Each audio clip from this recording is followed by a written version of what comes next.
The Honda S2000, arguably one of the greatest cars ever made. From its high-revving VTEC engine, Formula One inspired gauges, and this great Y2K styling, it's an enthusiast's dream. But let me tell you, there's another car you should consider instead. And for most of you, this is going to be the right pick.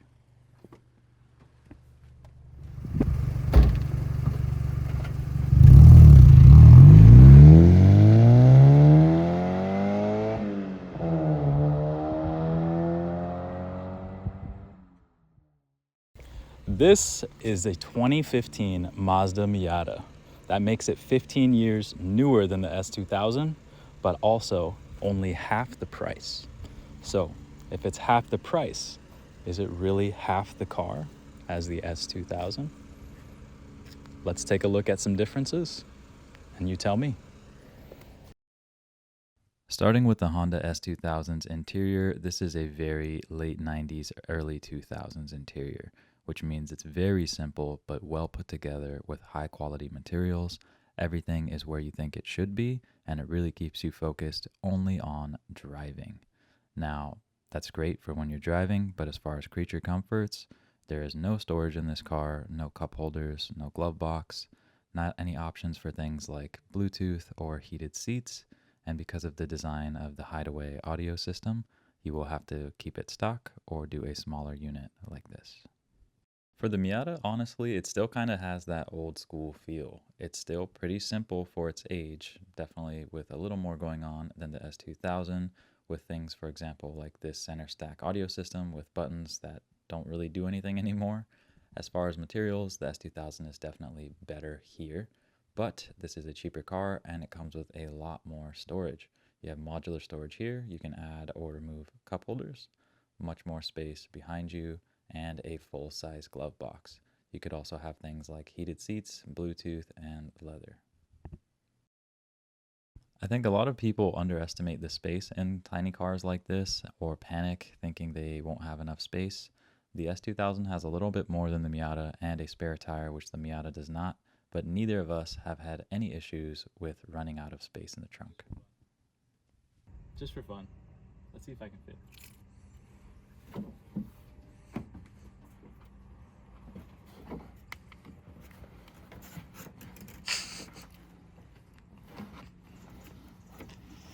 Plenty of space.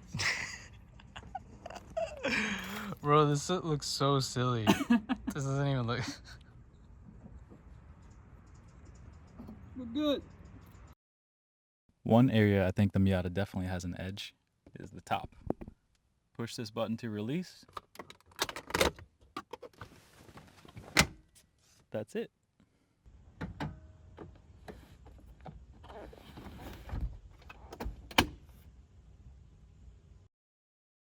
As for the S2000's top, you just undo these latches, clip them back up,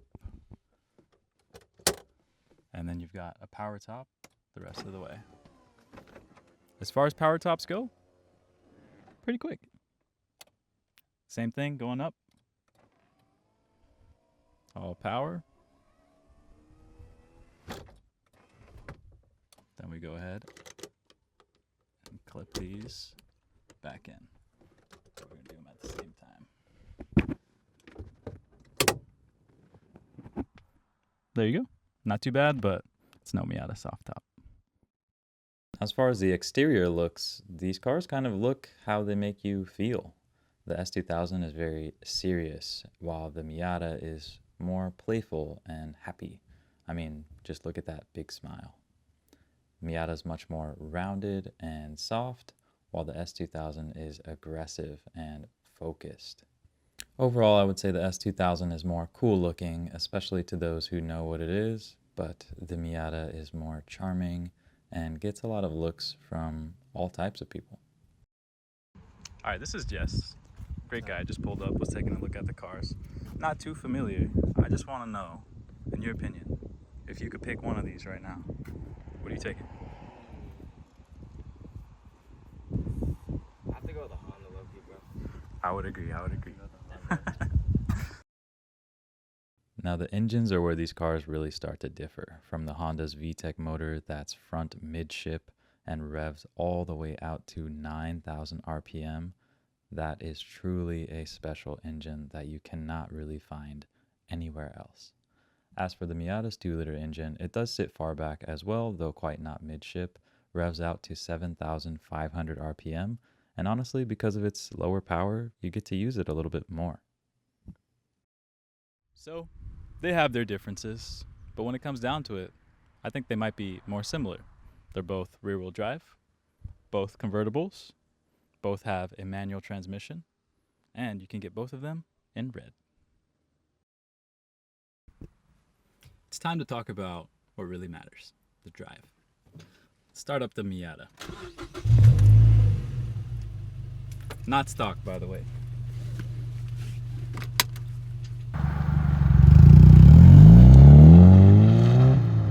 Alright, the first thing you notice in the Miata is the weight, and this car just dances. The slightest touch, and it is moving. Extremely nimble. This car is about 400 to 500 pounds lighter than the S2000, and you can definitely feel it. As far as power, it's definitely fun to rev out all the way to 7,500. Woo!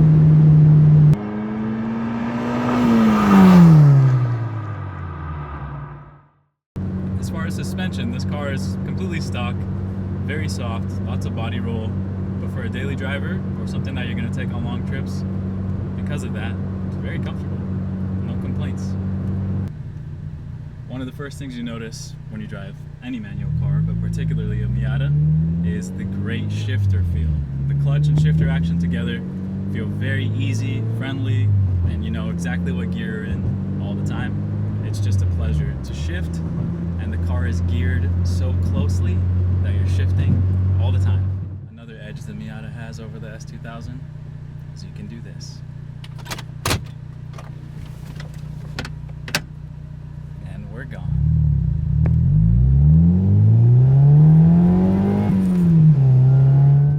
Maybe you're feeling a little bit tired of the sun, just as easily.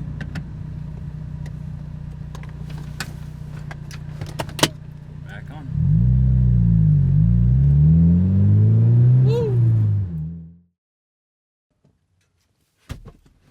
Alright, getting in the S2000. Immediately feel a lot more cocooned in here. More like a cockpit. Ooh.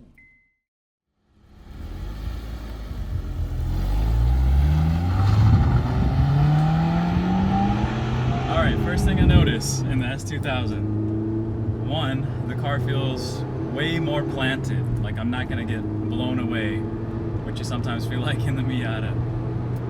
But two, remember how I said the clutch and shifter in the Miata were great? The clutch and the shifter in this car are great. The clutch and shifter in the Miata, they're pretty good. This is amazing. The throws are so short, the clutch is extremely mechanical, you know exactly where the bite point is, and the gears just click into place like a rifle bolt. Really, really nice transmission. This is probably one of the best transmissions I have ever driven. Now this car does have electric power steering. It's one of the first cars to implement it, while the Miata has hydraulic. And honestly, it's not as numb as you think it would be. It's still pretty quick. Similar to the Miata, maybe just a little bit less connected. But I guess that's a choice you make. You want more connection with your feet through the clutch, or more connection with the steering wheel. You can make that choice. The suspension is also very comfortable, comparable to the Miata, but that's surprising considering this car is 15 years older. So with a suspension refresh, I would think this car would be maybe even a little bit more comfortable than the Miata. It definitely isn't as bouncy or twitchy as the Miata as far as suspension goes. A lot more planted, a lot more serious. With that in mind, I think these cars are for two different kinds of people. So the Miata is more scary, a little bit more of a risk taker, and doesn't take itself so seriously. It's just a goofy little guy. That's why it has that smile up front. The S2000 is more of a serious, out to win some races kind of car. It doesn't mess around, and because of that, it makes you feel like a race car driver.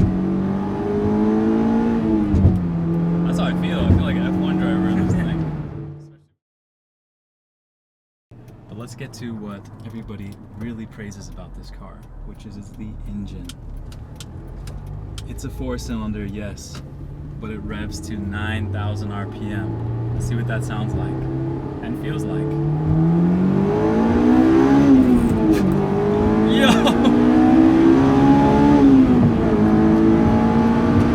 That is definitely something special.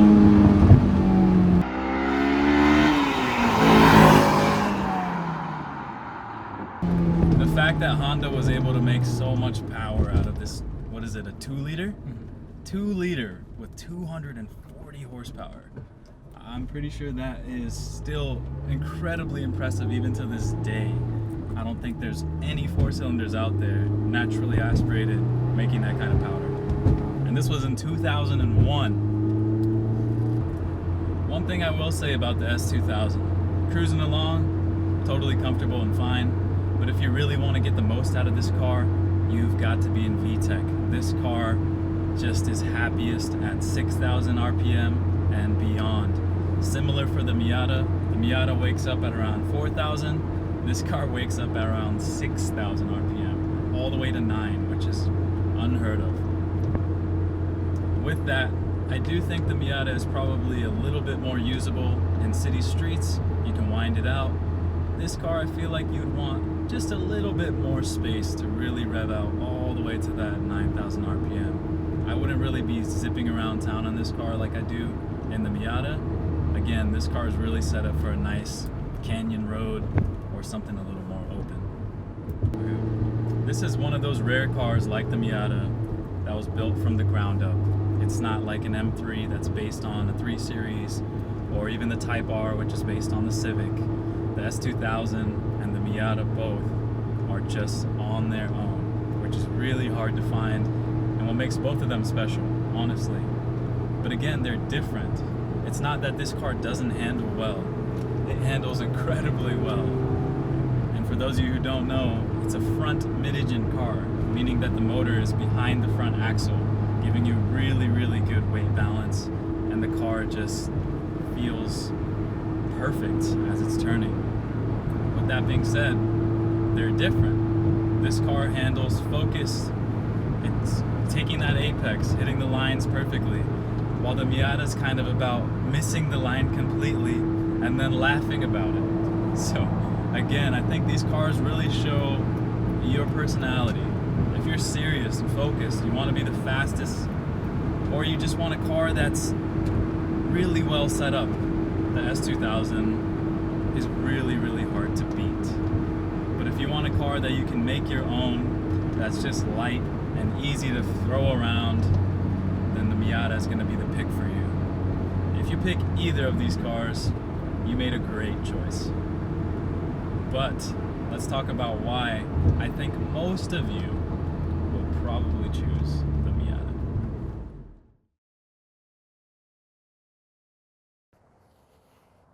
So, in conclusion, both of these cars are very special in their own way.